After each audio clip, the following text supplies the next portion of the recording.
If you were here last week, then you were basically here for the blow by blow. This chapter 11 in Daniel is a chapter that people read through and they're like, what in the heck? King of the North, King of the South, King of the North, that woman's given, that woman betrayed him.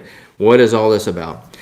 And what we saw last week was how every detail, this is actually Jesus is the one telling Daniel, verse by, sentence by sentence, the future of the next 100 centuries and what will happen in the political sphere, these kingdoms or empires.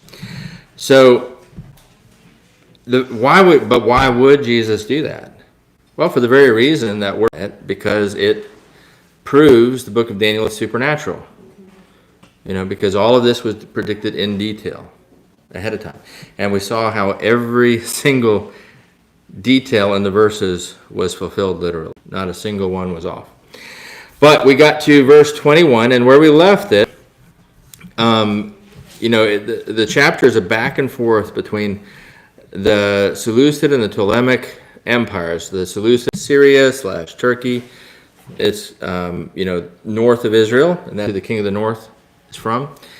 And then the Ptolemaic is from Egypt in the south. They're based in Egypt, in Alexandria. So where we left in verse 20 was that there was in fact, I'm going to go back. Oops.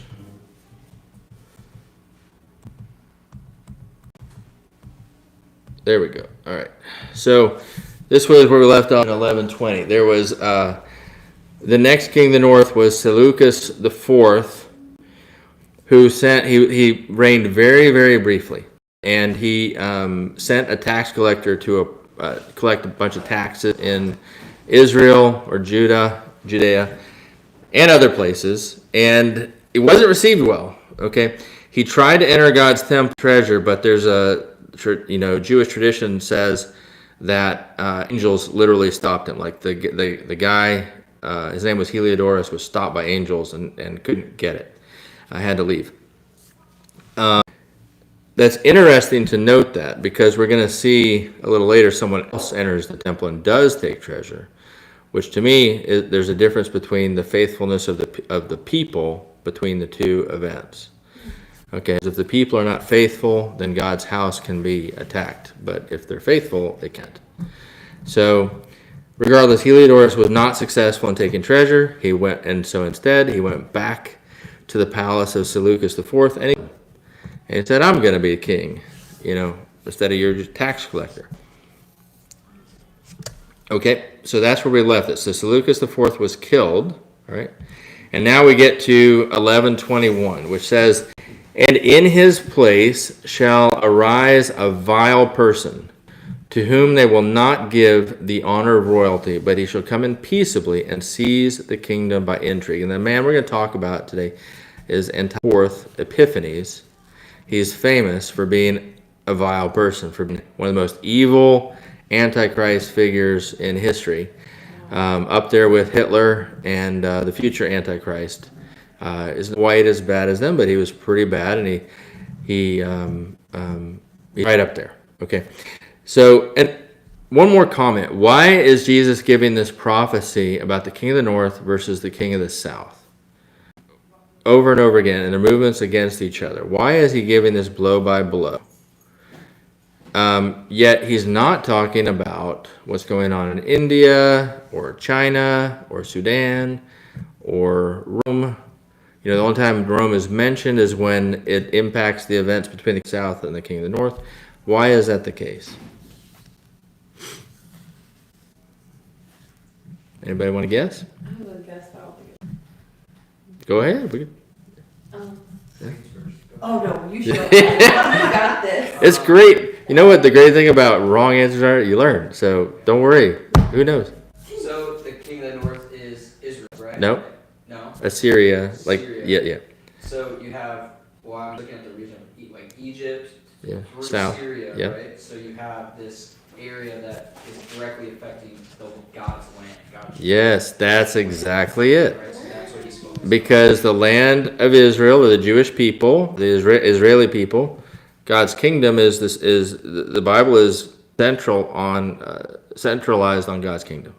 okay, and the land that was promised to Abraham especially.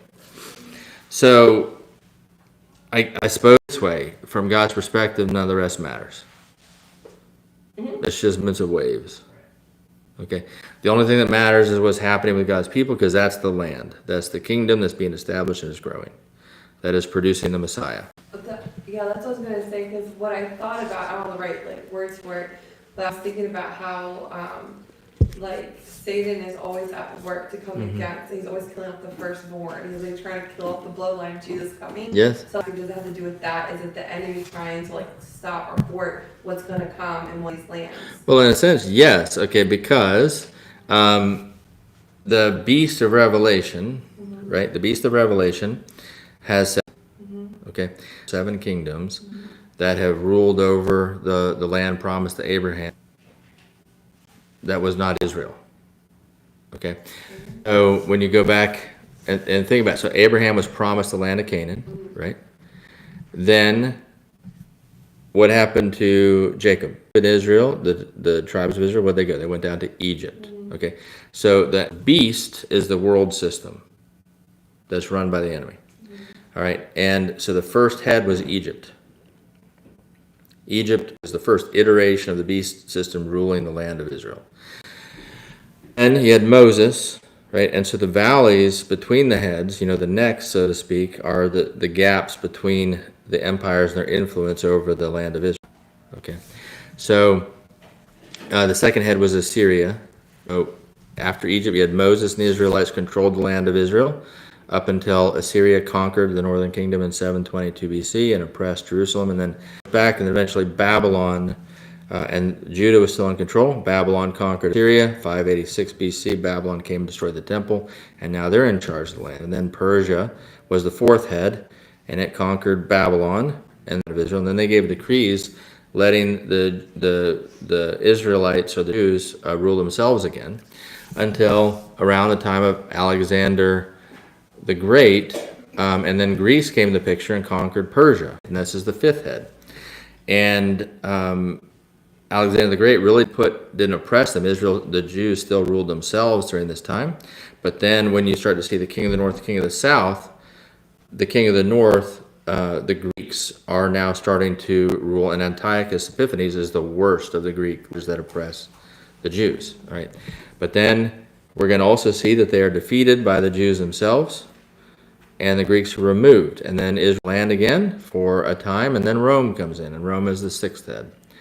And then Rome destroys the temple, removes the Jews, and but then eventually Rome starts to fall. Rome falls around 500 AD, and then who came in after that? Islam. The Islamic Caliphate was the seventh head, okay, that has controlled the land of Israel since then. Okay, and then the Islamic Caliphate was killed in 1922, 23. Who was killed? The Ottoman Empire was killed in 1923 at the end of World War I, with a treaty called Treaty. And so for 100 years, it's been in control of the land again. All right. And they just lost control? Well, no, they still have it. But the final iteration of the seventh head is going to be resurrected.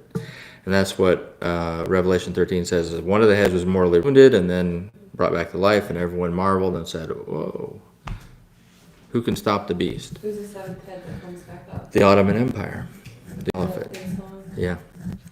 So the Antichrist will most likely be an Islamic leader who invades Israel. We're going to see him talked about. We're going to talk about him tonight. Okay. Okay. Yeah. And that, when you understand those heads, it gives a lot of revelation. So we're in this right here, what he's talking about in the 400-year gap. This is one of those heads that are coming. Yeah.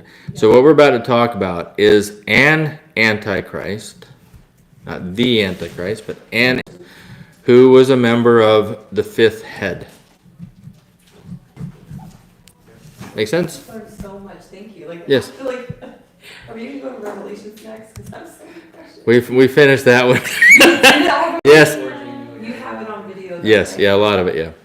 Okay. So in his place shall arise a vile person, to whom they will not give the honor of royalty, but he shall come in peaceably and seize the kingdom by intrigue.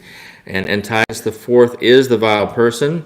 When Seleucus IV was assassinated, Heliodorus, remember Heliodorus was the tax collector. Seleucus was only there a couple of years. Heliodorus took the throne as regent for Seleucus IV's young son. So Demetrius was a young kid, or younger kid. Heliodorus killed his dad, said, I'm going to rule to help you, okay, because you're not old enough, okay, to rule on your own.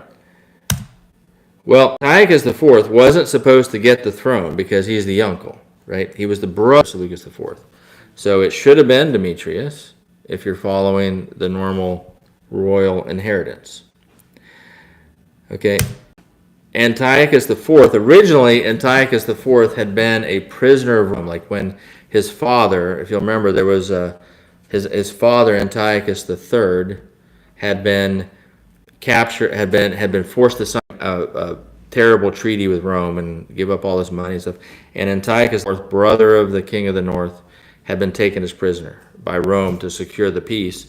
Later, Antiochus IV was let go. He was in Athens, and he heard about the assassination of his brother. He said, oh, this is a ripe opportunity.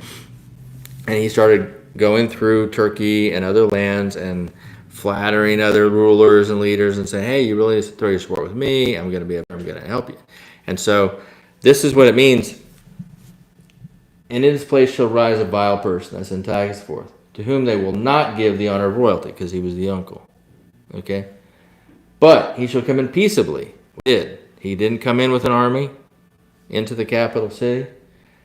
And he shall seize the kingdom by intrigue. In other words, he just did politics, got enough of the nobility of the leaders of the different provinces for him, that he just kind of showed up and said, I'm king. And he support. Make sense? So 1121 was fulfilled exactly. He took the throne, bloodshed. Okay. Verses 22 through 23 says, with the force of a flood, they shall be swept away from before him and be broken. Okay, because he took the throne, bloodshed, but he didn't hold it that way. In other words, as soon as he had it, there's not a lot of records of everything he did, but he killed, obviously would have killed Heliodorus and any other competitors to the throne, and he swept away supporters of Heliodorus. So he did not, he took the throne and then executed everybody who would compete with him or cause a problem. Does that make sense? Yeah. And that's why God's speaking the force of a flood, right? Yeah. The Right. flood, right? Right. Everything's getting demolished. Exactly. After taking control of the kingdom, Antiochus IV swept away all opposition, including Heliodorus. Now, what is this about? And also the prince of the covenant. So when you read this, it's talking about Assyrians, Turks, Syrians, Egyptians. But when it says the covenant, it's talking about the people of Israel. It talks about the prince of the covenant. That would be the high priest in this case. Okay? If it talks about the glorious land, that is the land of Israel. If it's talking about the glorious people or your people, then it's the Jewish people. So when it says the prince of the covenant, you immediately should know this is talking about a Jewish leader. Okay? And yes, you could, depending on the context, it could mean Jesus, but in a sense, Jesus is the prince over the covenant who gives the covenant, not subject to it. And in this case, he's going to break the prince of the covenant, which Jesus isn't going to be broken. Makes sense? So we know that doesn't apply to him. The high priest in Jerusalem at that time was Onias III.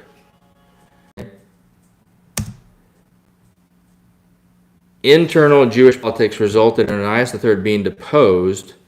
So understand, when you've got this fluctuation of king of the north, king of the south, okay, the king of the Egyptians were perfectly happy with Jews speaking Hebrew and being their old selves, okay?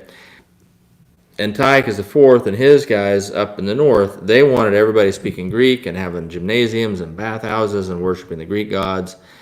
Everybody to adopt Greek culture. This was called Hellenization, okay? So this back and forth over these hundreds of years, you can, in a light sense, you can imagine it being like the back and forth between Democrats and Republicans. The traditional and then the liberal, the liberal Hellenists are winning. And This became a very deep divide in the Jewish people. Those who supported Hellenization versus those who supported the law of Moses and traditionalists, right? And so this continued even in the book of Acts. You still see this division where the Greek Jews, the Hellenistic Jews are being excluded from food distribution. Just one example.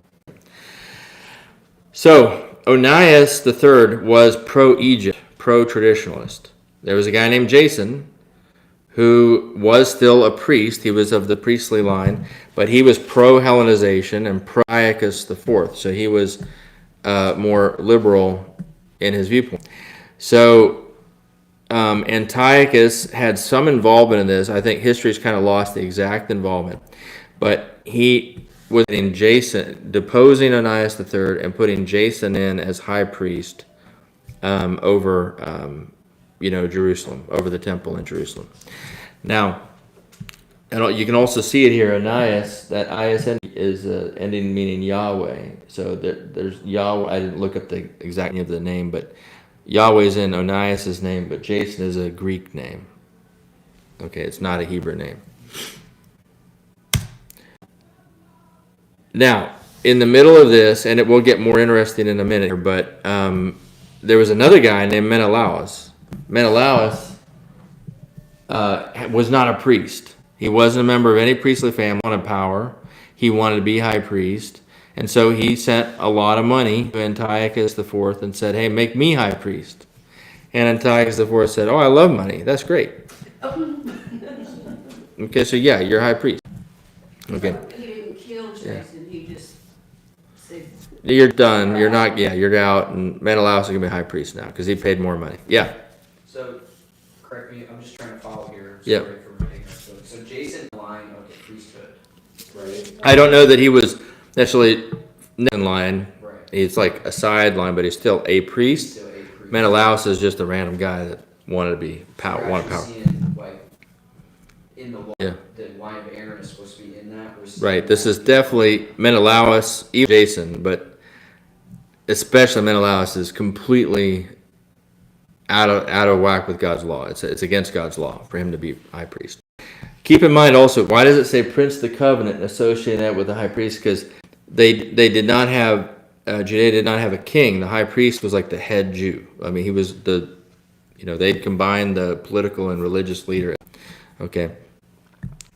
So it was kind of a big deal. You can also see that Antiochus IV has the power to decide who's going to be high priest. That means that he is in control of the land of Israel through his armies. Does that make sense? Also, Antiochus IV, just Antiochus IV, you've seen like some of these leaders, all of the kings of the north and kings of the south, they have like a second name that is like their nickname. Antiochus IV, his second name is Epiphanes. He took the name Epiphanes, which means God manifest. It means he said, I am God. That's what he would say. But he was crazy. He was a little bit crazy, like did unconventional things. Like he just gave money away like it was water. Like he collected money and then he would just build things and give things to temples. And he would go in the streets and consort with average people, which was unheard of, and give them money. And so What a very good manager. he was bribing everybody. It was flatter, like he was using money to win friends, kind of like the United States does. And, but so because of that, his critics called it, and didn't call him Epiphanes, means God manifest or God made visible. They would call him Epimanes, which means the madman. So, They're making fun of him? yeah, they're making fun of him by calling him Antiochus the madman instead of Antiochus God manifest. Right. So he shall enter peaceably even into verse 24, even into the richest places of the province, and he shall do what his fathers have not done. Oh, this is where it talks about that. Nor his forefathers. He shall among them the plunder, spoil, and riches, and he shall devise his plans against the stronghold, but only for a time. So. Yeah, this is sometimes I just figure it's easier just to kind of quote Wikipedia or quote you can go on Wikipedia Literally, you can go on Wikipedia for Antiochus IV Epiphanes and read it, and you can read it side by side with Daniel 11. And you can see line by line, I mean, it's almost exact lined up. Okay, that's how literally this prophecy fulfilled. But I'm going to read it to you. It said, Antiochus IV cultivated a reputation as an extravagant and generous ruler. He scattered money to common people of Antioch, which guess who Antioch is named after? Antiochus. There you go. Antiochus, yeah. Antiochus. Gave unexpected gifts to people he did not know, contributed money to the temple of Zeus at Athens and the altar at Delos, put Austrian military forces on a massive parade at Daphne, a suburb of Antioch, and held opulent banquets with the aristocracy, using the best spices, clothing, and food. He also supplemented the Seleucid army with mercenaries, all cost the Seleucid treasury, but the empire was apparently able to raise enough taxes to pay for it. His eccentric behavior and unexpected interactions with common people, such as appearing in the bathhouses and applying, which would have been naked, and applying for municipal offices, led to his detractors to call him Epimanes the Mad, a wordplay on the title Epiphanes. Antiochus IV also began planning attacks on the Ptolemies in Egypt. He was at this time he began to, soon after he took the throne, he began planning. Okay, he was giving out all his money to get friends, get power, and then he began planning. And that's what it means here. He shall devise his plans against the strongholds, but only for a time. Okay, the strongholds versus leading to Egypt and in Egypt. Now, Yep, Ptolemies, Ptolemies. Yeah. is that a person or a group? That's the family, like Ptolemy the Fourth, Ptolemy the Fifth. You know, they're the kings of the south, Okay. right? He's going after the king of the south again. Never ends. Y'all ever ready for the next slide? Yep. Okay. So verse 25 says, He, meaning the king of the north, which in this case is Antiochus IV, shall stir up his power, his courage against the king of the south, with a great army. And the king of the south shall be stirred up to battle with a very great and mighty army, but for they shall devise plans against him. So when you're reading these verses, if you just read them quickly, it blends together, like everything kind of, you just think of that, it's just back and forth. So instead, break it up into pieces and just note, what does this piece say? So first, king of the north shall stir up his power and his courage against the king of the south. So king of the north is going to raise an army with a great army. And the second part shall be stirred up to battle with a very great and mighty army. So king of the south is going to get a big army. King of the north is going to do one. King of the south will respond and also raise up an army. That's part 1 and 2. But he shall not stand. Well, the he refer to the south because it was the most recent. So the king of the south is going to lose. For they shall devise plans against him. For somebody, some group of people, is going to devise plans against the king of the south. Okay. Antiochus IV raised a large army in 169 BC, that's 170 years before Christ, to attack the Ptolemies in Egypt. Ptolemy the Sixth, 16 years old at the time. So he had guardians calling a lot of shots. Okay, that happens when you have child kings, all right? There's all these other people that are like, I need to be regent since he, mysteriously dies. And, throughout history, that happened in English history. All right, so he had guardians that were dictating what the teenage boy was going to do as king. Okay, the guardians stirred up the people to try to conquer Syria again. Okay, so they're the ones that really pushed. And notice the phrasing. The king of the south shall be stirred up to battle. So you think that means like he's stirring himself up. But no, that means his guardians are stirring him up. Meaning they're stirring the people up to go to fight. It wasn't even the king's idea. See that? That's how detailed this prophecy is. Okay? So they're the ones doing it. And they also devised plans against Ptolemy VI by forcing him to share royal authority with his sister wife, Cleopatra II, and their younger brother Ptolemy VIII. So basically, they said, "Hey, you're not going to rule by yourself anymore." Them devising plans, like, why not? I mean, if he'd been older, they couldn't afford that. But they're like, "Yeah, we're gonna have you be one king, and your sister's gonna be queen, who's also your wife, and your younger brother's gonna be king. 3 kings. We're gonna split the authority between you. You're gonna be like a little committee." And why did they do that? Because scholars believe that within Egypt there was different political parties, and each one was favoring 3, and so they were like all getting a seat at the table, by doing this. I know it seems a little complicated, but they devise plans. When you devise plans that are devised in a conspiracy like this are always complicated, right? So, and now Ptolemy VI, remember that his parents were brother and sister. That's when kings did. Brother married the sister because only royal blood, okay? So his mom and his dad were brother and sister, and now he's married his sister.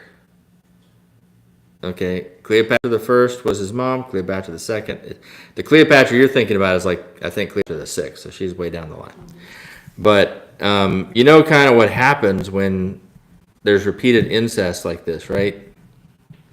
Yeah, things don't go well genetically. So this is a picture of Ptolemy the Sixth. In a minute, we're gonna see a picture of his brother, which I think may reveal that there was some genetic issues, but I don't know.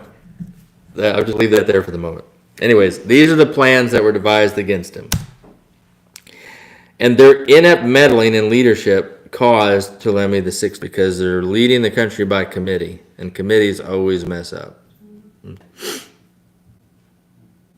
So this was fulfilled. Good?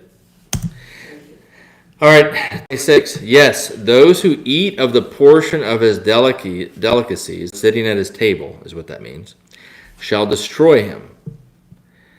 His army shall be swept away, and many shall fall down slain. Now, keep in mind, destroy him doesn't mean kill him, okay? It means destroy his power, his kingdom, They'll bring destruction upon him, right? Because of the bad leadership of the Guardians, Ptolemy's the Sixth army was routed, and there's a typo. Yeah, sorry, that should have been deleted. Antiochus the Fourth conquered numerous fortified cities and killed many of the Egyptian army. Okay, Antiochus IV then began moving toward Alexandria and the heart of Egypt to finish the conquest. So Antiochus IV, the madman who thinks he's God, conquered some of the fortresses of Egypt and was now moving to the heart of it to finish off the royalty in Alexandria. This semi-collapse of the Egyptian government, which is really what's being talked about with the destroy him. The Egyptian government pretty much collapsed at that point and had to reform. Uh-oh. Okay, so this is his brother. Yeah. Doesn't he look a little funny? I don't know what that's about. Was it the fish scales on his head? No, that's supposed to be a crown. Okay, but his nose. His face, his nose, his lips, his eyes. I don't know what that's about. I don't know, but he does. Normally, when they would do coins, they're trying to flatter the guy. So if that's a flattering image, Unless it didn't like him. The reason it didn't like him. this is the younger brother of the incestuous relationship. So, That he was bullied. well, exactly. So you can see why the Guardians said, "Hey, we're going to force the 16-year-old true king to share the throne with this guy." Because he looks like he could be controlled. Yeah, he looks like he's bullied. Give me your lunch money. I mean, I'm not trying. Give me your lunch money. Okay, all right, verse 27. Both these kings' hearts shall be bent on evil, and they shall speak lies at the same table. Now, these kings is referring not to him, but to the sixth and to Antiochus IV. These kings' hearts shall be bent on evil, and they shall speak lies at the same table. But it shall not prosper, for the end will still be at the appointed time. Okay, the end of what? Now, that's a cryptic phrase. We'll talk about that in a second. Talk about what happened here. So again, this is straight out of Wikipedia. Two prominent Ptolemaic generals, so Egyptian generals, Cumanus and Cineas, launched a military coup and took control of the government. So Ptolemy VI was destroyed, or his government was destroyed. As Antiochus IV advanced on Alexandria, Ptolemy VI went out to meet him. Okay, so they sat down. That's exactly what the prediction says. They negotiated an agreement of friendship, which in effect reduced Ptolemy VI to a Seleucid client. Okay, so basically, and when news of the agreement reached Alexandria, the people of the city rioted. Cumanus and Cineas rejected the agreement, and Ptolemy VI's authority, declaring Ptolemy VIII the sole king. Cleopatra II's position remained unchanged. So they made him the sole king, and I guess they're saying, Cleopatra, you're going to divorce that brother and you're going to marry this brother. I guess that's what they were trying to say. I don't know. I can't imagine their kid. But, so the point is, this is the younger brother. Yeah, this is the eighth. Okay. Now, so basically what happened is, these two Egyptian generals took control of the government. The young king went out to meet madman Antiochus, the Antichrist guy, and sat at a table. And he said, I'm going to stop attacking if you become my vassal. I mean, you guys start paying me tribute and you recognize that I'm an authority over you. And Ptolemy VI said, sure, that's fine. I'll be under you, and you just stop attacking. And they were both lying to each other. Antiochus IV didn't intend to stop, and he was just manipulating. And Ptolemy lying, he didn't intend to actually submit. He was waiting for Antiochus to leave, and then he was going to raise another army. Okay, so that's what it means when they say they shall speak lies at the same table, but their agreement shall not prosper. At the appointed time. Now, what does that mean? The end will still be at the appointed time. Yeah, so it's either referring to the end of this back and forth with the king of the north and south, or it's actually, there's a much bigger sense. We're talking about the end of time. It's talking about the last wars of the global Antichrist. Okay? Because Turkey has never ruled Egypt to date. In other words, this back and forth with the king of the north and king of the south has happened, but it hasn't really come to a resolution. Well, I take that back. The Ottoman Empire did control it for a time.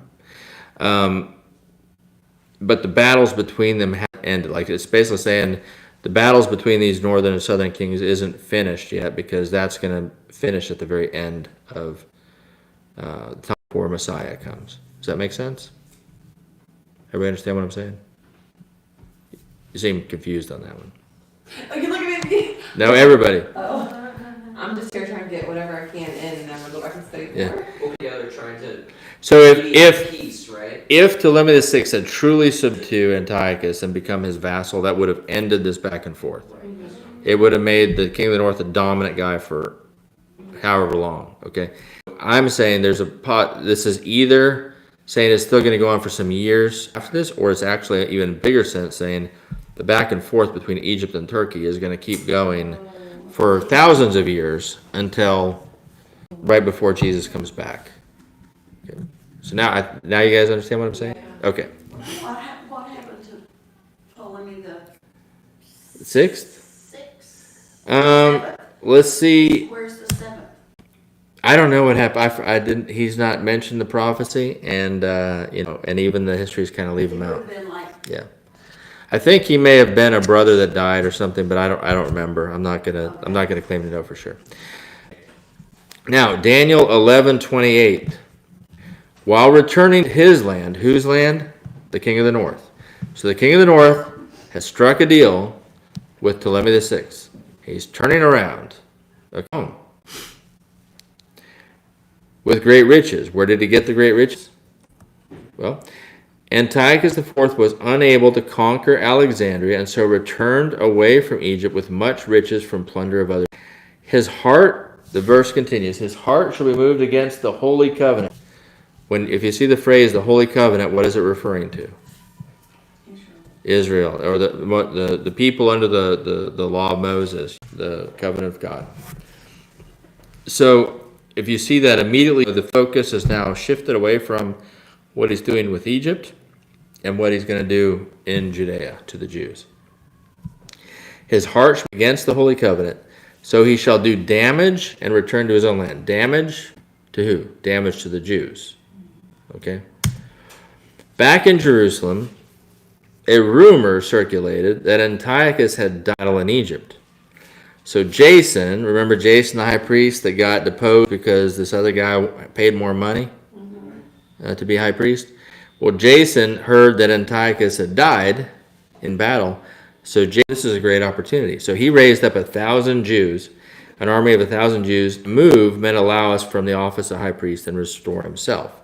So Jason made a move, and he said, oh, Antiochus is gone, I'm going to go ahead and be high priest again. Okay? Antiochus was infuriated, thinking Jason was rebelling. So he entered Jerusalem and the temple. And this is a quote from Maccabees. So if you want to really know a lot of the details of what happened around Antiochus IV and in Israel, etc., from this point on, you can read 1 Maccabees through 4 Maccabees. Protestants call those books part of the Apocrypha, and Catholics call them part of the Deuterocanonical books, okay, which means second canon. So Catholics consider them scripture. Protestants don't consider scripture, but Protestants still say that they're good for reading, for learning, because they contain accurate history. My Bible actually quotes them as a reference, the ESV study. I was just wondering, I was like, what's first and second MACC? That's I was it. just wondering. Yes. That's cool that they quote it in here for the study Bible. Correct. So those books give a lot of detail. They include a lot of the history, and what we're talking about in this whole chapter 11 is a lot of the history that's called the intertestamental history, the history between Ezra, Nehemiah, and Jesus. Okay, it's about 400 years, and that's the period of time we're talking about between the Old and the New Testaments. So here's what happened. This is what 2 Maccabees 5:11 through 14 say. Raging like a wild animal, he, Antiochus, set out from Egypt and took Jerusalem by storm. He ordered his soldiers to cut down without mercy they met, and to slay those who took refuge in their houses. There was a massacre of young and old, a killing of women and children, a slaughter of virgins and infants. In the space of 3 days, 80,000 were lost, 4,000 meeting a violent death, and the same number being sold into slavery. So, just because Jason wanted to take the high priesthood, I guess, and defy his will manifest according to him. You starting to see how evil this guy is? Yeah?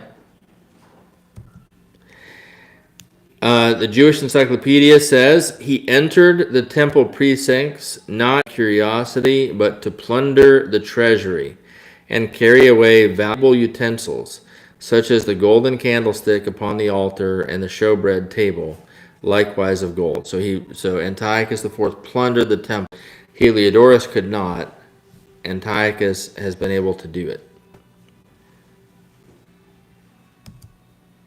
All right, so verse 29. And that actually happened, sorry, but that actually happened. That was the Jewish Encyclopedia. Yeah. saying that he went and plundered the temple. Yeah, he took the stuff. He took the stuff. Yep. Yeah. He took the stuff, and why did an angel stop him that time? Well, Onias was probably a holy high priest, and Jason and Menelaus are not.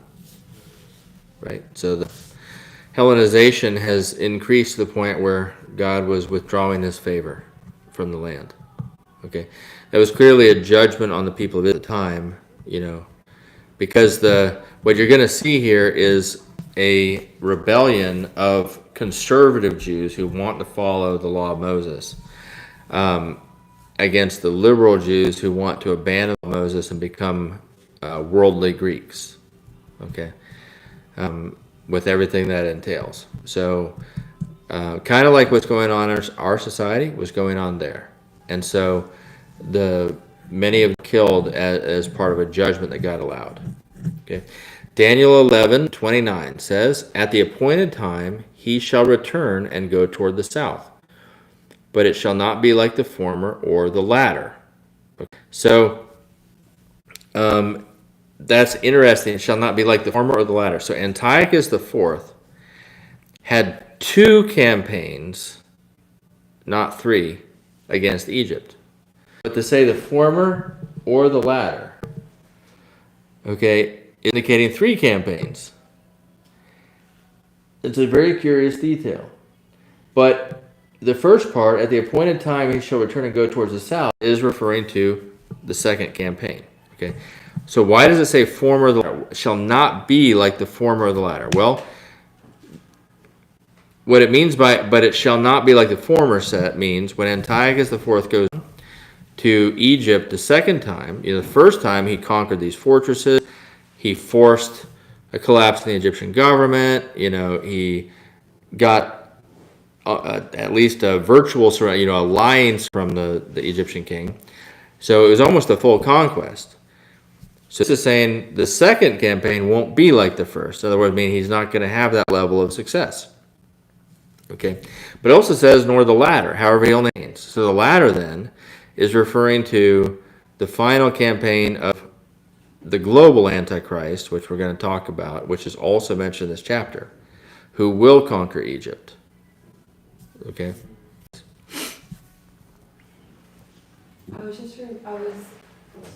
Yeah. Haggai 2:9.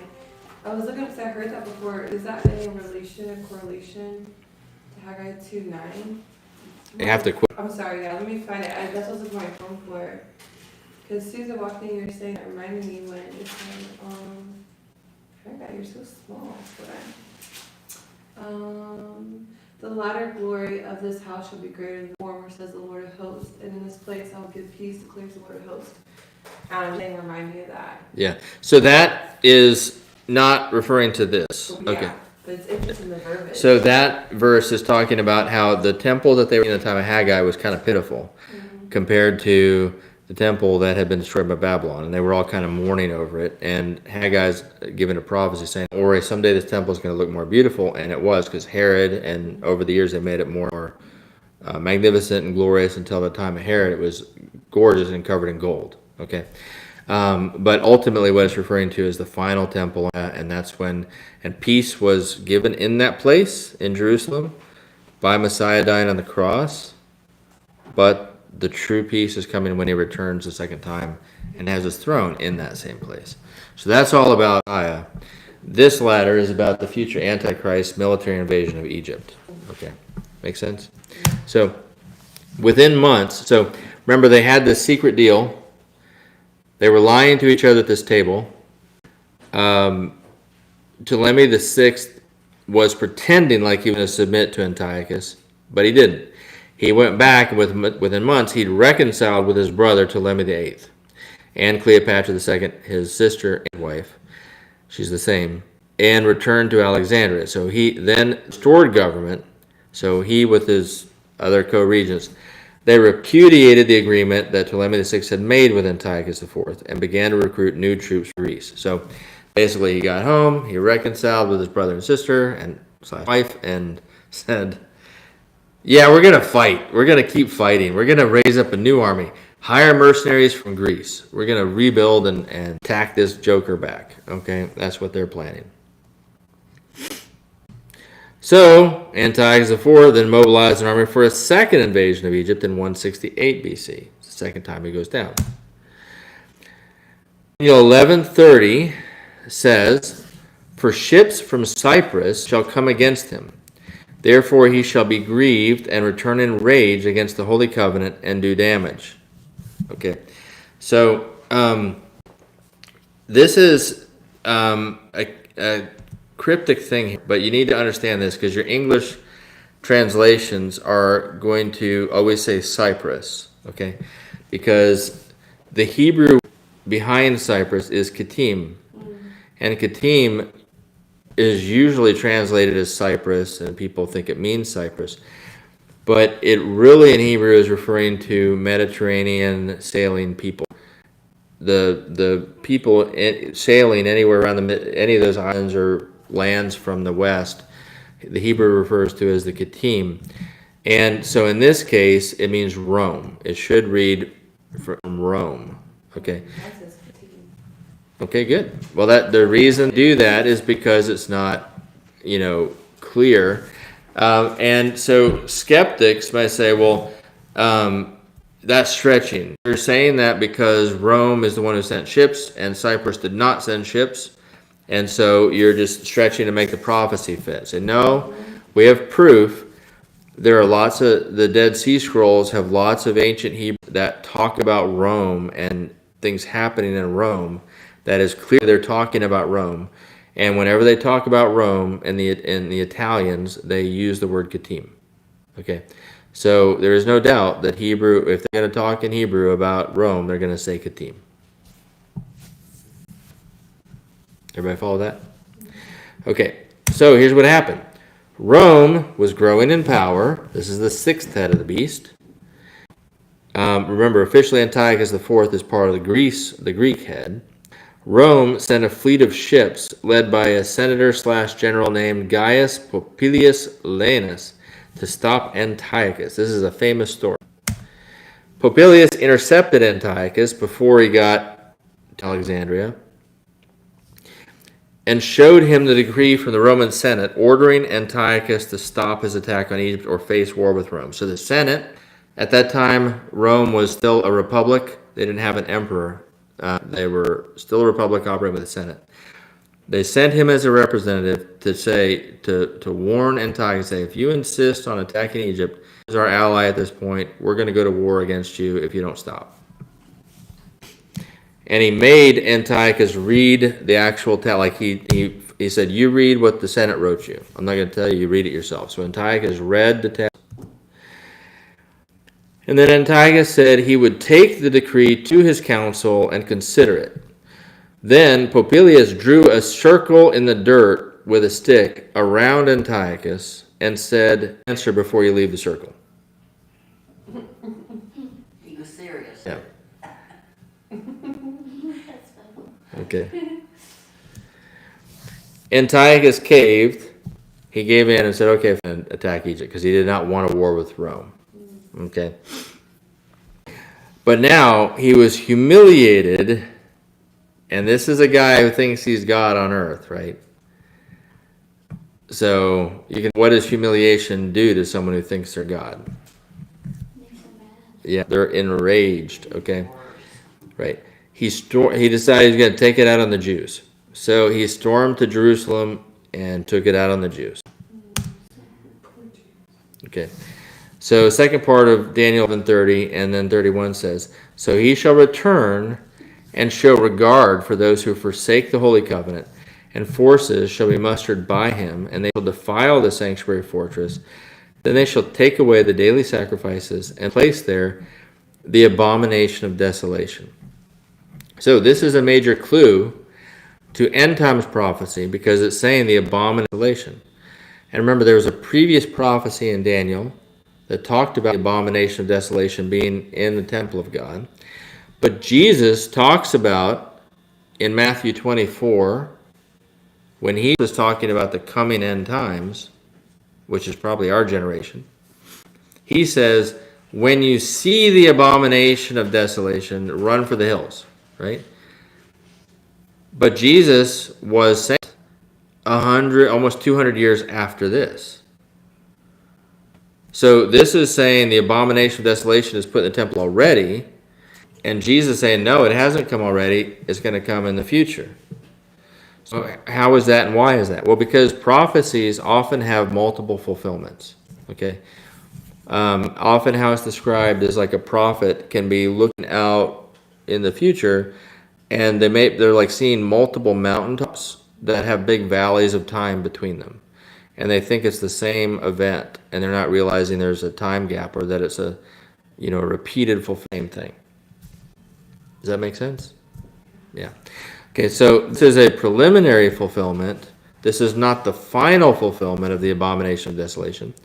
But because we know what happened in history, we don't have to debate what it is. We know we should be able to look at this, what happened with Antiochus, and we can then project forward to the future and know what that means for the future, what it's going to look like in the future.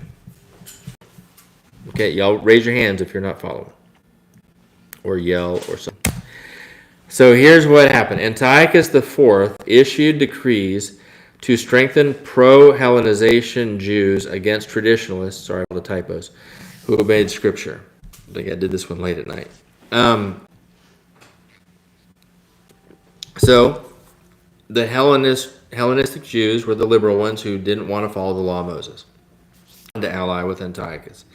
They were worldly guys. They want the cities. They want wealth. They want people to consider them sophisticated. They don't want to be called backwards rednecks, who follow these old, outdated. Okay. So Antiochus left a commander named Apollonius with his forces under his command to subjugate the Jews religiously, not just economically, religiously. He forced the Jews to accept worship of other deities in the temple, including sacred prostitution. So Apollonius put prostitutes in the temple of God to have relations with worshipers. Okay, as well as he put altars of other goddesses in God's temple. Is this the guy related to Rome? Or no? No. Or like not anything to do with Apollos? Not No. Apollos, Apollo, the god. Well, it's named after him. Yeah, the Greek god. He was Yeah. the Greek god of and all that stuff that they're doing. I don't know if you're thinking about Apollo or Apollyon, but they're different. The different. Anyways, I'll ask later. Okay. This was just his name. This was just a commander in his army, and he's putting the Greek gods in the temple and some sacred prostitution. That was often done in pagan temples, as you had prostitutes, male and female prostitutes in temples that engage in relationships with as part of the worship. It's kind of what you're paying for, I guess, by giving money to the temple. Antiochus decided the Jewish faith was a total threat. With many soldiers, he entered the temple and stopped the daily sacrifices. So it happened. So he raised up forces under Apollonius. They defiled the temple, and then they took away the daily sacrifices. Antiochus IV banned Jewish rites and traditions, including Sabbath keeping and circumcision. Okay, so you couldn't circumcise anymore. If you did, you died. If you rested on the Sabbath, you died. If you did anything Jewish, you died. Okay, the Greek historian Diodorus wrote that Antiochus, quote, sacrificed a great swine, a pig, at the image of Moses and at the altar of God that stood in the outward court, and sprinkled them with the blood of the sacrifice. So, pigs are not kosher. It's not in Jewish sacrificial system. So he set up a statue of Moses. This is Moses. And then he sacrificed a pig to Moses. And then he sacrificed another pig on the bronze altar that symbolized the sacrifice of Christ. That's supposed to be the atonement of sins. He sinned by putting a pig there, sacrificing it, and they sprinkled all of it with the blood of the pig. He commanded likewise that the books by which they were taught nations, meaning the Bible, he got all the copies of the Bible that he could find, the Torah, and he made a broth out of pig's flesh, a pig stew, and then he sprinkled all the Bibles with pig stew broth. It was just warped. And then he burned the Bibles. Okay. He put out the lamp, the menorah, called by them immortal, which burns continually in the temple. He forced the high priest and other Jews to eat pig's flesh. Ew. Okay. That's wonderful. And then he set up a huge statue of Zeus at the temple altar and built a new altar over it. He turned the temple, and if you don't know, Zeus is the devil. Okay. So he basically set up a statue of the devil called Zeus in God's temple and turned it into a temple of Zeus. Yes. Really, I'm just Because obviously the Jewish people there, they don't realize they're pointing towards Christ, right? But it's really like evil because they do know that their fathers got sprinkled with blood by Yeah. Moses, right? Yep. So that's Oh, he's showing in that's a. exactly what he's doing. Yeah. He's sprinkling the blood. Like Oh yeah, he's aware of the meaning of the Jewish religion, etc. You know, he understands their rights and things like that. He's intentionally violating it and offending them, and he's intentionally defiling every part of them. And this temple he's taken over, this is the original temple that started with Moses, right? No, that was the temple. You're talking about the Moses had they had the tabernacle, and then the Oh. tabernacle left King Solomon. King Solomon built his temple. Okay, and then that was destroyed by Babylon in 586 BC. So that one was destroyed roughly 400 years before this. But Okay, that- then Persia let them come back, and then under Haggai and Zechariah, and their that you just quoted, they were finally able to rebuild the temple. That's called the Second Temple. Okay. But wasn't the idea of a temple like always God's idea when it started with Moses? I'm just thinking like how like the devil always wants to come in and like take Yeah. that was God. Because I'm right now reading Exodus. That's where I'm like, Yes. oh my gosh, they are breaking every single rule. I'm like, Yes. in this right now. There is a heavenly temple that the tabernacle, and then these temples are modern. Yeah. Okay. And yes, the devil's trying to defile God's work. Okay.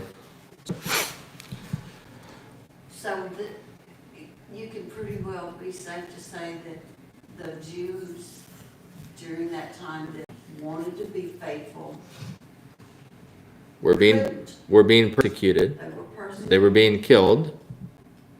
They were martyrs for their faith. There was nowhere to hide. Yeah, they're in the land of Israel. Yep. So here's what we got in next verse 32. Those who do wickedly against the covenant, he shall corrupt with flattery. So these are the Hellenistic Jews he's supporting. He's lifting them up. He's giving them power.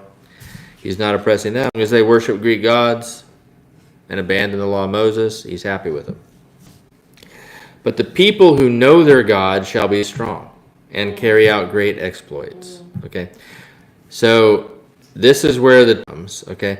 And this is what the books of Maccabees, 1st, 2nd, 3rd, and 4th Maccabees are all about. It's called it's about the Maccabean revolt, okay? The revolt of the Maccabees against Antiochus IV, the Seleucids, and the entire Greek system, okay?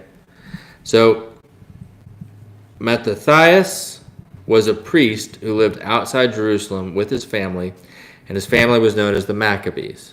Okay, that was their, I guess, last name, so to speak. At some point, not some point, not like many years, like it was in the middle of this. Basically, Antiochus was sending his officers around under the orders of this Apollonius.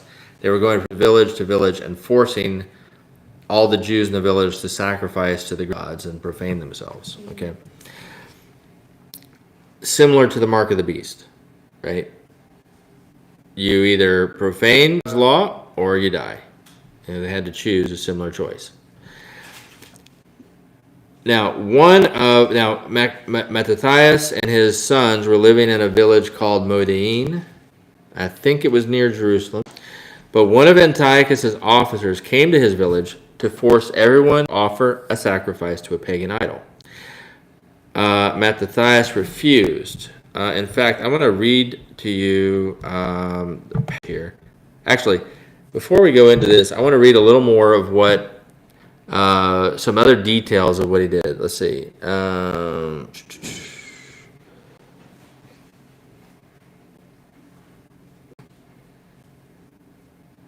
Oh yeah, Jews were also forced to celebrate the king's birthday every month, and they had to participate in the festal procession of Dionysus, who's the god of wine and partying. So I'm sure they were forced to do all kinds of, lewd things as part of that parade. Think of Mardi Gras. High places and altars on which swine and other animals were to be sacrificed were erected throughout Judea. Inspectors were appointed to enforce this. So you remember the revivals from the Old Testament where the king would move the high places? Antiochus is doing the opposite. He's putting high places on every mountain where they're going to sacrifice pigs around the land. And he's appointing inspectors to make sure it happens. Okay. So this, like I said, he's not just oppressing them economically, he's oppressing them religiously. And that's why he is a major antichrist here in history. Read something else here. It says, an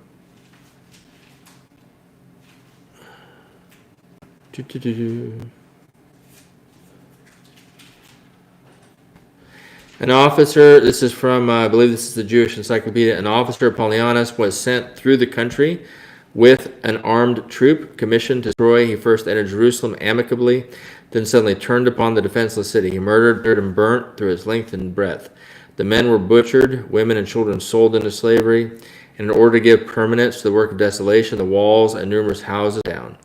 The old city of David was fortified anew by the Syrians and made it a very strong fortress, completely dominating the city. Having thus made Jerusalem a Greek colony, the king's attention was next turned to the destruction of religion. A royal decree proclaimed the abolition of the Jewish mode of worship. Sabbath festivals were not to be observed. Circumcision was not to be performed. The sacred books were to be surrendered, and the Jews were compelled to offer sacrifices to the idols that had been erected. The officers charged with carrying out these commands did so with great rigor. A veritable inquisition was established with monthly sessions for investigation. The possession of a sacred performance of the rite of circumcision was punished with death. On Kislev 25th of 168 BC, the abomination of desolation was set up on the altar of burnt offering, and the Jews required to make obeisance to it, which means disobedience. Zeus is what that was. Okay, so now I want to read to you the story of Mattathias refusing. Okay, so this comes from 1 Maccabees, the book of 1 Maccabees, chapter 2, verses 22 through 28 say, Mattathias' response to the king's officer, or Antiochus' officer, was, "We will not obey these words by turning aside from our religion to the right hand or to the left." Now, when he had finished speaking these words, a Jew came forward in the sight of all to offer sacrifice on the altar in Modin, according to the king's commands. Mattathias had just said, this village, we're not sacrificing, we're going to refuse. But then this weasel, one of the Jews got scared and he went forward to do it. When Mattathias saw it, he burned with zeal and his heart was stirred. He gave vent to righteous anger and killed them on the altar. At the same time, he killed the king's officer who was forcing them to sacrifice, and he tore down the altar. Thus he burned with zeal for the law, just as Phinehas did against Zimri, son of Zallah. So this was the beginning of the revolt. Okay? And now you understand where the disciple Matthew got his name. And even the 12th apostle was added after to replace Judas Iscariot was named Mattathias. That's where they got their name.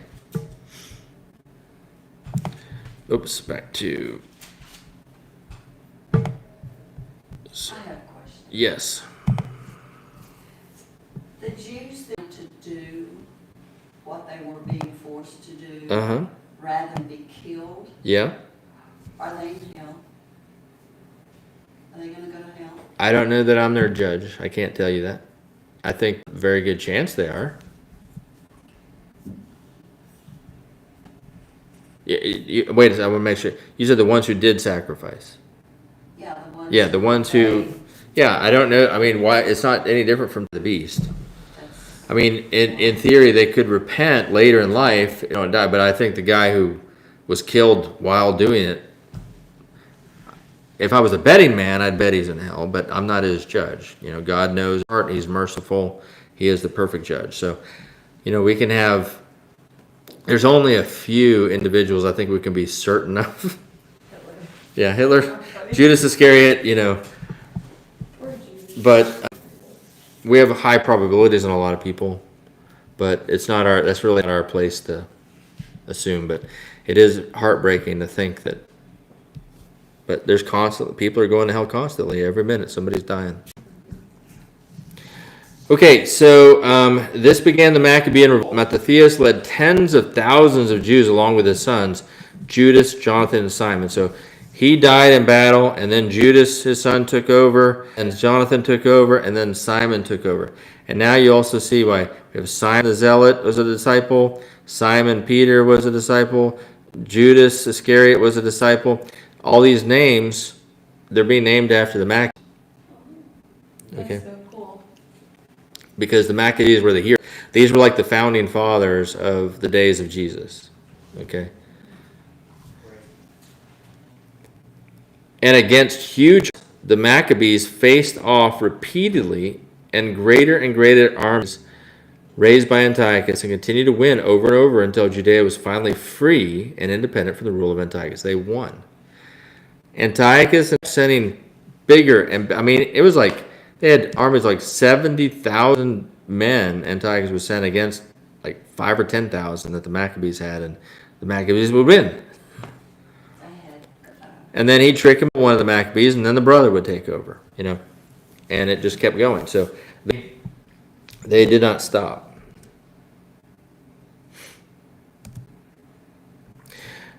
So verses 33 through 34. Those of the people, and so I really recommend reading the books, Maccabees, because you'll learn it's a lot more detail. It's really cool stories. You can see God helped them.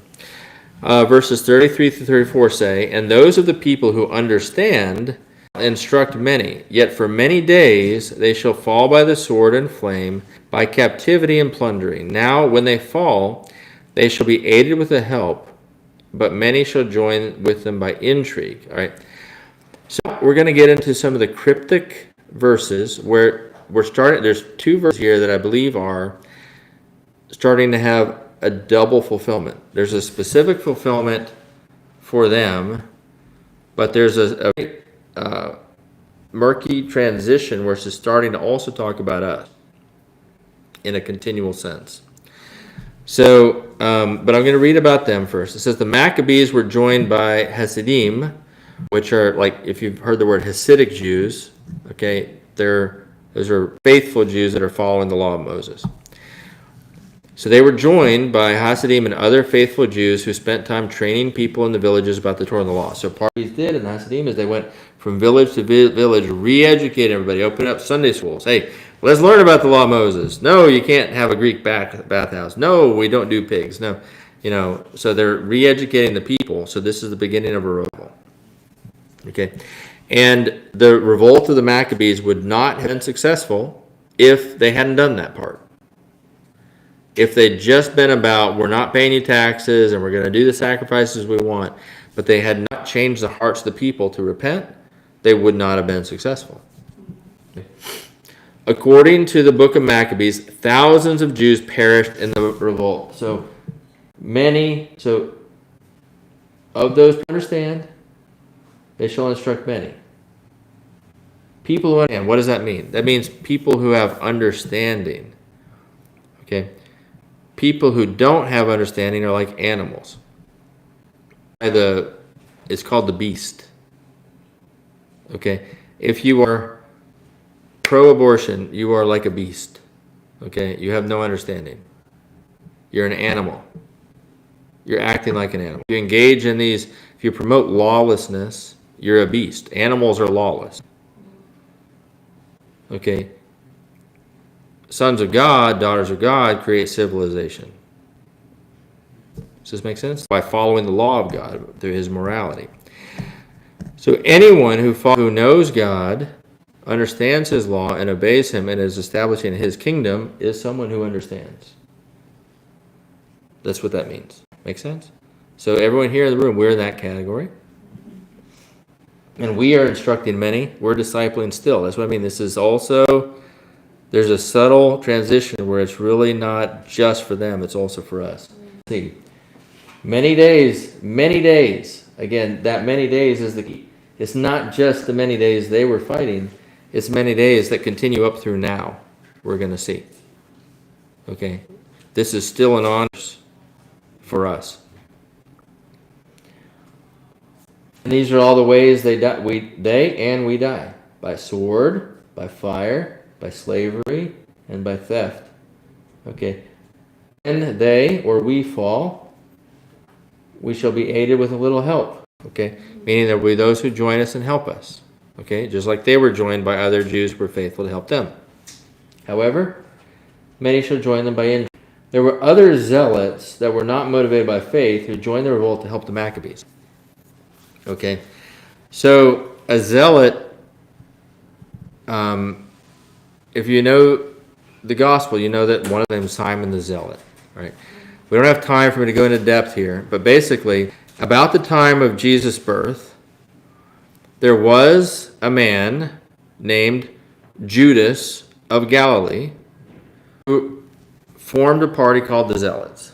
Okay, Judas of Galilee, Judas Iscariot was named after him, and he himself was named after one of the Maccabees, the first main general of the Maccabees.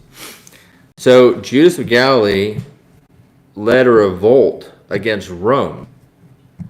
Same thing. They basically sounded very libertarian. Their motto was, what he came up with was, we have no king but God. We submit to no one. And they didn't want to pay taxes to Rome. That was his whole revolt. He was killed. All of his thousands of followers were made slaves and killed or sent around the Roman Empire slaves. And that actually had a long-lasting impact on all the people from Galilee. The disciples, their family and friends have been killed or taken away as slaves. It had an impact even that ended up leading eventually to the destruction of the temple later by Rome, because Judas Galilee and his children and grandchildren were trying to imitate the Maccabees by kicking out Rome the way that the Maccabees out Greece. The Maccabees succeeded. The Maccabees got rid of the beast. They got rid of the Antiochus IV. The Jews, when they revolted with the descendant of the Zealot, like Judas of Galilee formed the Zealots, the Jews who joined the Zealots, trying to imitate the Maccabees to go against Rome, all got massacred. In 70 AD, 1.1 million Jews were massacred. The temple was destroyed again. It was an atrocious devastation for 3.5 years. Why did they not succeed? Because they had immorally rejected them. This was their punishment for rejecting the Messiah, but also because of innovation. The Maccabees were not revolting because they had to pay taxes. They were revolting because they were being forced to eat pigs and abandon the law of Moses and worship other gods. And they said, we will not commit idolatry, and I'd rather fight you than commit idolatry. So God honored that. The Zealots from the time of Jesus didn't want to pay taxes. They weren't being forced to worship other gods. They just didn't want to pay taxes. They didn't like an oppressive government that took away political freedom. Y'all see the difference? And that's the problem, is that most American Christians don't realize that they're in the zealot boat right now. They're following a zealot, celebrating the MAGA victories, which are all economic. It's the same thing. God is not in it. Okay?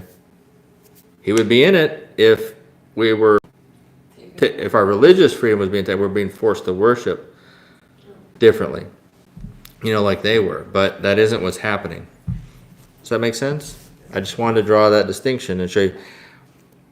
The Jews realize there's a big difference between the Maccabees and the Zealots, but for God, it's huge. Jesus said, "Give unto Caesar what's Caesar's. Who cares? Pay your taxes. Who cares? I can provide more," he says. Okay. And here we go. So last verse we're going to talk about with the PowerPoint, then we're going to get into the Antichrist verses. 11:5 says, "And some of those of understanding shall fall, to refine them, purify them, make them white until the time of the end, because it is still for the time." And there you go. 2 phrases telling you something about until the time of the end, because it is still for the appointed time. These are references to the end of time, which has taken us way beyond what we've just been talking about. Okay? And this is a little mysterious in chapter 11, how it kind of jumps from Antiochus to the final Antichrist. And so there's even debate as to who's being talked about. But we're going to see evidence that it does transition. And here's how we know. But regardless, many Jews did die a martyr's death.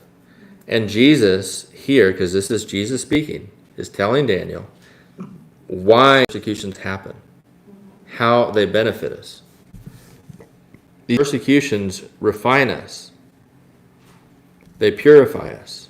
And they make us white, meaning righteous. Okay? Is for our benefit. And how long will this happen? How long will we fall? How long will people of understanding who are creating the civilization of the kingdom of God, how long will people like us fall and be refined through persecution and be purified through persecution and be made righteous through persecution? How long? Until the time of the end. Because the time of the end is still for an appointed time. Is that clear? Let me just finish this and I'll get your question. The phrases until the time of the end and still for the appointed time indicate there's an unexpected break between this verse, an unexpected time break between this verse and verse 36. Okay. So, question? Well, just so this verse 35, refine them, make them white to the end of time, or kind of mirrors the martyrs in Revelation. Yes. Right? In the book Yes. of Revelation, right? Correct. So those clothed in white, right? Right. The martyrs. Right. These martyrs continued all the way through the Maccabees, and then the Zealots were pretending that they were against the Maccabees, but they weren't. The disciples were. Okay, and the disciples and then apostles became the next martyrs, and those who followed Messiah became the next martyrs, and that has continued throughout history until today. And today there's more martyred than at any other time in history. So it is continuing. All right, so now let's go look at the rest of the verses. Okay, so verse 3 says, "Then the king shall do according to his own will. He shall exalt and magnify himself above every god." Okay, now, so the first question, this is where the debate comes in. Then the king, which king? Is it Antiochus IV? Is it the same king, king of the north? Or is it another king? Is it the Antichrist? And if we say this, are we just wanting it to be? Are we just guessing? Or are there any clues, anything in the text that requires that we do not say it's Antiochus and we say it is the Antichrist? And the answer is yes. And here's why. First of all, the two ways are, how do you interpret then? Is the word then corresponding to the time of the end? Meaning then, at the time of the end, the king, definitely mean a different, not Antiochus. Okay. Or is the then going back to the next thing that Antiochus is going to do? Right?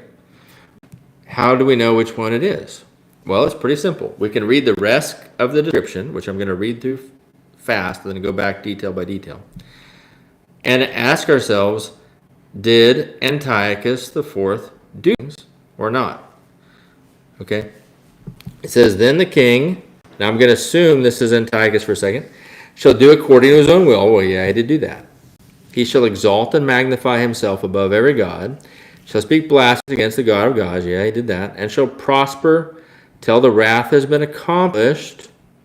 Okay, yeah, because what happened is the Maccabees won, and then Antiochus IV was killed outside the land of Israel. Okay. And he didn't do anything more. He never went back and fought Egypt again. He didn't have any more victories. Like after he did all this stuff with God's temple, he only lived like 4 more years. He was cooked, as my son would say. Okay. But until what wrath has been accomplished? Okay, but wrath is a really long word to apply to what happened to Antiochus, because his death was kind of a wimpy, light thing. It wasn't big and spectacular. So, "For what has been determined shall be done." Okay, makes sense. "He shall regard neither the God of his fathers, nor the desire of women," which most people interpret to mean homosexuality, but we're going to talk about that, "nor regard any god, for he shall exalt himself above." Wait a second, this isn't fitting, because Antiochus did worship that his fathers worshipped, and he obviously put up the statue of Zeus, so that's not quite fitting. But in their place he shall honor a god of fortresses, and a god which his fathers did not know he shall honor with gold and silver. Well, that wasn't true, because he put up his father's gods with precious stones and pleasant things.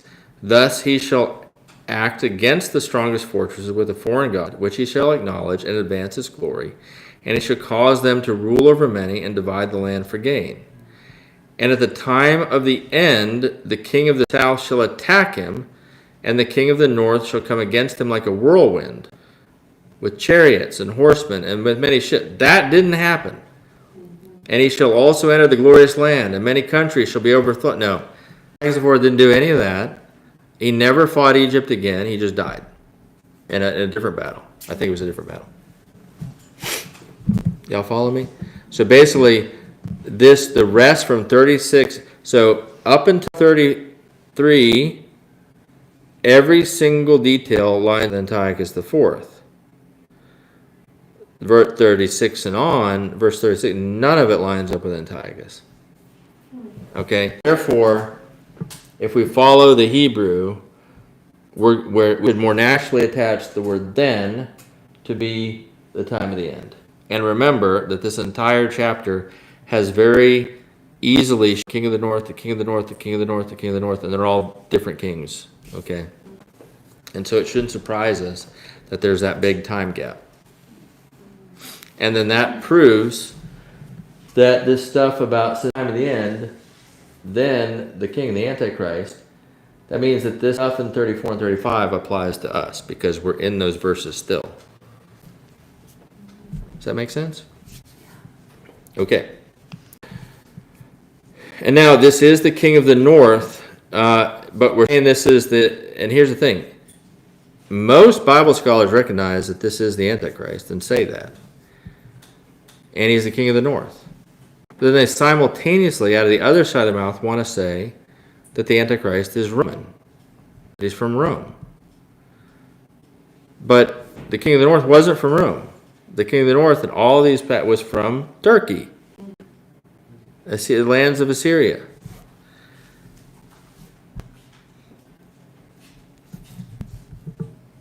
But if we've been here for the previous lessons, we understand why people make the mistake about Rome. Okay, but you have very strong evidence within the book of Daniel. You can kind of make a case that Daniel 2, 7, and 9 point to a Romanist. You can make that case, arguably, but you have to stretch some things and ignore some kind of holes. But Daniel 8, he'll be Greek, okay, or from Assyria, that area of Turkey. And Daniel 11 says he'll be from Assyria, from that area of Turkey. Okay, and those are not in doubt. And Revelation 17 and 18 say absolutely not Roman, can't be Roman, has to be from somewhere else. It has to be from the seventh head, which is, again, the Ottoman Empire, Islam. So when you understand that, then you go back and look at Daniel 2 and 9, and you reinterpret, and you can see, oh no, it actually fits much better to understand Turkey for all of it. Anyways, so what is the Antichrist going to do? He's going to do according to his will. He's going to exalt and magnify himself above every god. He shall blaspheme against God of God. So far, he will do exactly what Antiochus Epiphanes did. And he shall prosper till when? Till the wrath accomplished. What is the wrath? The wrath of God is in Revelation chapter 16. The bowl judgments are the wrath of God. So the Antichrist is going to do whatever the heck he wants to do with humanity. Once he's made his move, he's got almost 3.5 years to operate. That period of time is called the Great Tribulation. And he's going to have free reign over the people of Israel, and violate them and do whatever he wants until the wrath is complete. Okay, which is the wrath is. Now, all of that is not the wrath. That's all judge. Wrath is a very short period when God pours out the bowl judge, which is his wrath, not the enemy's wrath. And that's a very brief amount of time. And when the wrath is being poured out, the Antichrist is no longer wants to do, because now he's being subjected to the wrath. Okay. Now this key, he shall regard neither the God of his fathers, nor the desire of women, nor regard any God, for he shall exalt himself above them all. All right. Now this verse is always applied to the Antichrist correctly, but incorrectly saying that he will be homosexual when it says he will not regard the desire of women. Okay. Now it doesn't mean he will be homosexual, or at least engage in homosexual acts. I almost think he has to.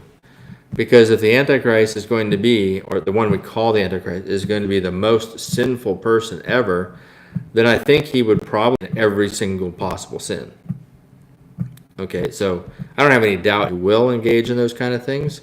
I don't know if he'll be, only homosexual or not, but that isn't what it means. This is a Hebrew phrase, meaning that is referring to another God. You notice that this phrase comes from not regarding the God of his fathers, and not regarding any God at all. Okay? So, God and God, pagan idols are being mentioned in the beginning, in the front and back of that phrase. And the reason is because the desire of women was a title for one of the Assyrian gods called Tammuz. Tammuz was an Assyrian idol, and his nickname was the desire of women. Okay? There was his equivalent in Canaan was Baal. Tammuz is the same as Baal, and the mythology goes that this is an article about him, but basically his wife was Inanna, who later became Ishtar, also known as Asherah in the Old Testament, Isis in Egypt, Aphrodite in Greece, Venus in Rome, same goddess than all of them. But her original name was Inanna. And she died in their mythology and decided that her husband, Tammuz, didn't mourn her enough. And so she came back from the underworld and killed him and sent him to their place. Oh my goodness. And then after a time, she got sad about it and went back to the underworld and pulled him up and resurrected him. Okay, but only for half the year. So for 6 months, so this is like explaining the seasons. Like for 6 months every year, he's alive again, and it's summertime, and then he goes back. And so this is the devil's corruption of the gospel. In the gospel, the male, Jesus, the Messiah, rescues the bride and brings her to life out of love and self-sacrifice. Okay. Inanna's title was mother of all prostitutes. Okay. She is the whore of Babylon. And so in the devil's version, the whore of Babylon kills her husband, the Messiah, then feels bad, and she's the feminist Jezebel spirit goes back and rescues her husband out of death to be her servant for a part of the world, and then sends him back again. So it's a total corruption on the gospel story. Y'all see that?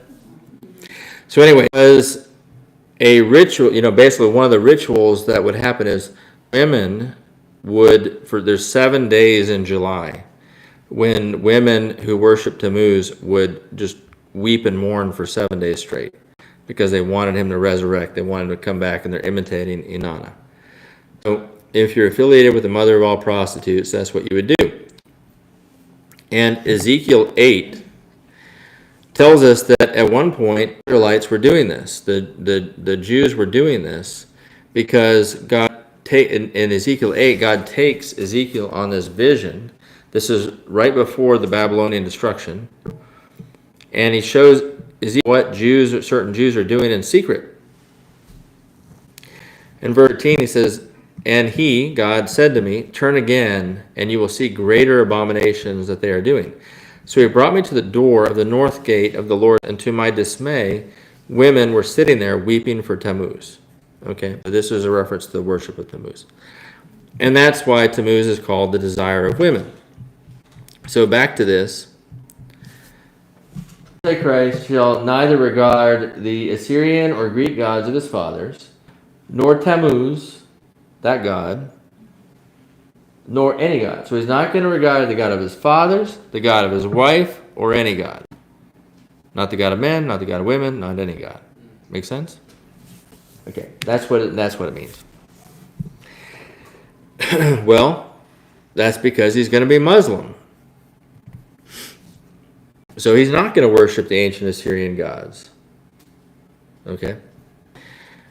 But in their place, he shall honor a god of fortresses, okay, which is Allah. Allah is a warrior god. You know, Islam is about killing people until they submit to the Islamic realm. That's the only way you get peace in Islam, is to be conquered or submit when they tell you to. A god which his fathers did not know, he shall honor with gold and silver, with precious stones and pleasant things. Thus he shall act against the strongest fortresses with a foreign god, which he shall acknowledge and advance his glory. So he's going to advance Islam, the Islamic Caliphate. And he shall cause them to rule over many and divide the land for gain. So that the land is the land of Israel. So the Antichrist will conquer Israel in the future with a coalition of nations, and he will succeed for Jesus returns. At the time of the end, the king of the south. So this is the time of the end. This is a very clear statement, not Antiochus IV. This is, leading up to Armageddon. King of the south is who? Egypt. So Egypt shall attack the Antichrist. And the Antichrist is the king of the north, meaning he's coming from Assyria. He shall come against them like a whirlwind, with chariots, horsemen, and with many ships. He shall enter the countries, overwhelm them, and pass through. Okay, so this is portrayed in numerous prophetic passages, and so you can read Isaiah 19 and see a mention of an evil leader who conquers Egypt in the future. Okay, and that is a mirror of this passage. He shall enter the glorious land, which is Israel, and many countries shall be overthrown, but these shall escape from his hand: Edom, Moab, and the prominent people of Ammon. All three of those make up the country of Jordan today. So this is a very specific prophecy. It says the Antichrist is going to conquer pretty much the whole Middle East. He's going to have it under his belt. He's going to forcibly conquer. I believe he's already conquered Syria. I believe he just conquered Syria. I believe he's already made that move. But he's going to conquer Egypt. That'll be one of the three horns he uproots from Daniel 7. But he's not going to conquer Jordan. Jordan will be spared. That's what this passage says. Okay. He shall stretch out his hand against the countries, and the land of Egypt shall not escape. He shall have power over the treasures of gold and silver, over all the precious things of Egypt. So he's going to get their museums. He's going to get all the gold, all the wealth from Egypt. Also the Libyans and the Ethiopians shall follow at his heels, which means Libya, clear, Sudan, Ethiopia. But news from the east and the north shall trouble him. Therefore he shall go out with great fury to destroy and annihilate many. And what is that about? I believe that is connected to the one of the bowl judgments, when the Euphrates River is dried up, or the last trumpet, Euphrates River is dried up, to allow it, in Revelation, to allow a 200 million man army to come from the east, from China and India and those countries, to attack. And basically what the picture of Scripture is, those armies are coming, and the Antichrist army is coming, and they're going to fight each other in the valley of Megiddo in Israel at Armageddon. And that's when Jesus returns, and then against Jesus, okay, and are all defeated. So this is why I believe this is referring to this, because east and north would be right about where the Euphrates River is. So China and India and those sending these huge army, he's going to go up to meet them.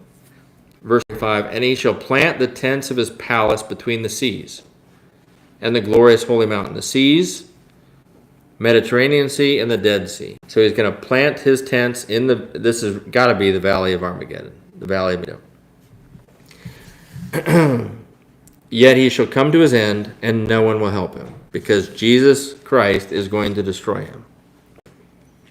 In the next chapter, 12, be next week, talks about that. So I think we have a lot of details here, actually. We can know what's coming. Say what? I need to watch his videos again. Maybe start over with Daniel 1 and watch all of them. All right, so questions. There was a lot. Yes. You said a moment ago that he conquered the Jordan. Yes. Why not Jordan? I have no idea. Presumably, they must be more faithful. Sounds about right. Yeah. Technically, why wouldn't, wait, you know what? That's a very good question. Let's look at it closer. But these shall escape from his hand. It doesn't say these shall be attacked. It says these shall escape his hand. So I could mean that they're not attacked, but it could also mean he attacks them and can't beat them. Okay, and that could be related to Revelation 12, which says that during the Great Tribulation, the people of Israel flee from the Antichrist 3.5 years, and he tries to get them, but he can't.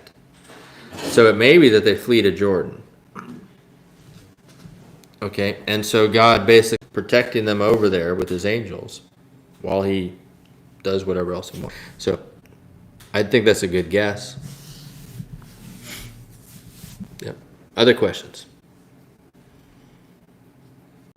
Surely with all that, Well, mine's not as much of a question. yeah, Question. or comment, yeah. Comment, a question and a comment followed by a question. So tonight, it's like it gives me greater understanding of like why prophecies are like mountains, right? Yeah. Because the Antichrist, the beast, it's something that is around, has always been here. Yep. And is still here, right? Yep. So when referring to it, we can jump to timelines, right? So is this what John is talking about in 1 John chapter 4, where he says, every spirit that confesses that Jesus Christ has come in the flesh is of God, and every spirit that does not confess that Jesus Christ has come in the flesh is not of God. And this is the spirit of so he used Antichrist, which you have heard was coming and is now already in the world. Yes. Right? So he's coming, but he's already here. Yeah, there's lots of antichrist, yeah. And technically, we use the word antichrist and we kind of all know what we mean, this final king of the north. Right. But that's really, you should either, if you want to be accurate and not confusing, you need to say the last king of the north or the little horn of Daniel. If you say either of those, you're referring to exactly the person with it. But if you just say Antichrist, there's Antiochus IV was one, Hitler was one, Stalin was one, I think Obama and Trump are both ones. I mean, but they're not none of them are the Antichrist. But they're in the spirit of the Antichrist. Yeah, yeah, Just like we're the spirit of Jesus Christ. yeah. Yep. I had a question, but I was wondering if you could just read it really quick, because it's a lot of big words. I was wondering, go against what you just said, or is this like... What's the verse? I can just look it up here. Well, I was wondering right here, but their commentary said right here. When I was talking about the gods, like... Yeah, it's very small, so I'd have to Okay, read it I'll later, see but I what think it it seems like it's referring to this thing about Tammuz. Yeah, Adonis was one of his other names. Oh, okay, that's what I was wondering. But he said that instead he worshipped Zeus, a god who embodied military strength. Okay, so your Bible there is assuming this is still talking about Antiochus. Oh, okay. So they're making an error, in my opinion, Okay. because he doesn't do any of the things in those verses. So Yeah, and I might just jump You're- in. Oh, okay. don't assume your study notes are ever correct. I mean, they can add. Yeah. There's usually a lot of good information in it, but you have to understand that they're making an interpretation in case where they're explaining something, so you have to double check and verify. Don't take the study notes as gospel. Yep. Yeah. In 45 where it says, and the glorious holy mountain. Yeah, so that would be Mount Moriah, Jerusalem. Yeah, Okay. right where Jesus is to rule. Yep. And it also explains, because we have other scriptures that says the Antichrist sets up his throne in Jerusalem. So how does he end up at the Battle of Armageddon? See, that this little detail that for a long time I was like, if the Antichrist conquers Jerusalem, kills the two witnesses, puts his throne in Jerusalem, and Jesus returns to Jerusalem, why don't they fight in Jerusalem? Why are they fighting in the valley of Megiddo, further north? Well, this passage answers that, because the Antichrist has fled Jerusalem to go fight the armies from the east, and we're going to do this battle there, and that's when Jesus returns. And so he meets them in Megiddo and spares Jerusalem all the bloodshed.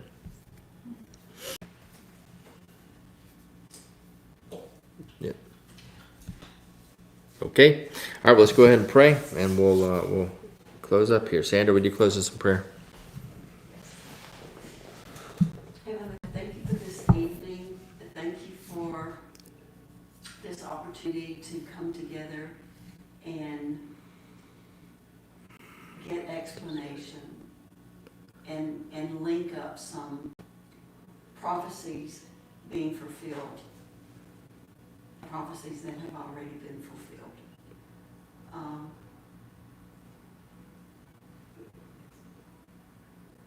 We honor you, we worship you, we thank you for everything that you have done for us and are still doing for us.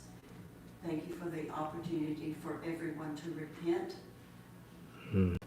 Give us the strength and the stamina to spread your word and bring others to you. Be with us as we leave this place and bring us to the next appointment. In Jesus' name we pray. Amen. Amen. And one more word I want to say, when you run into Christians who say, well, I care about the gospel, I and a prophecy and all those details and things like that. It just shows that they don't really know Jesus as well as they think they do. Okay? Because who spoke all? Jesus. We know from the chapter itself, from the previous chapter, this is Jesus himself speaking this to Daniel. Why? Why did he come and tell Daniel this? Because Daniel is one of the most righteous men ever, according to the Old Testament. And his reward for being so righteous and spending 3 weeks fasting is Jesus coming and telling him this. This whole prophecy about all that was going to happen. It's a huge... So in other words, this detailed revelation prophecy is a reward for Daniel for being faithful. And a comfort. It's supposed to be a comfort to him as well, as far as explaining to him better about what's coming. I mean, in other words, this is important to Jesus. He spent Matthew 24, a whole chapter, talking about all these events. So much of what he talked about was about prophecy. Why? Because for Jesus, the second coming is the moment he comes for his bride. It's a very romantic moment for him when he's rescuing his bride from the dragon. And it's what the gospel is. It's about a knight coming in, the son of the king, the prince, slaying the dragon and rescuing the damsel in distress. So this is going to be one of his biggest moments for him. It's important to him. And that's why he talks about it so much. That's why all of the prophets of the Old Testament, he gave them so much. And John was his most beloved disciple. And he did the same thing. He gave him this long vision. So in other words, the prophecies that we're studying are what are most important to Jesus as far as what we're about.